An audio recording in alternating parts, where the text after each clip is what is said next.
ঘরে দুইটি জিনিস অপরিষ্কার থাকলে অভাব ও অশান্তি চলে আসে এবং অসুখ বিসুখও আপনার ঘরের ভিতরে লেগে থাকবে যদি আপনার ঘরের ভিতরে দুইটি জিনিস অপরিষ্কার থাকে। এক নাম্বার হচ্ছে রাতের বেলা খাবার শেষে আপনি যে থালা বাসনগুলো অপরিষ্কার রেখে দিচ্ছেন, এর দ্বারা কিন্তু আপনার সংসারের ভিতরে অভাব চলে আসবে, আপনার সংসারের ভিতরে দারিদ্রতা চলে আসবে। শুধু তাই নয়, অসুখ বিসুখও লেগে থাকবে।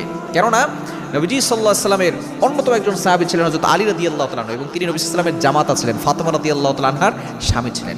একবার এক মহিলা হযরত আলী রাদিয়াল্লাহু তাআলা আনহুর কাছে এসে বলতেছেন, হে আলী, আমি তো খুব বিপদে পড়ে গেছি, আমার ঘরে থেকে অভাব দূর হয় না, আমি অভাবের ভিতরে পড়ে গেছি, টাকা পয়সা ইনকাম করি কিন্তু কোনো বরকত পাচ্ছি না, শুধু অভাব লেগেই থাকে, অশান্তি লেগেই থাকে। হযরত আলী রাদিয়াল্লাহু তাআলা তখন বললেন, আপনি কি আপনার ঘরের ভিতরে থালা বাসন অপরিষ্কার রেখে দেন? তখন সে বলেছে হ্যাঁ।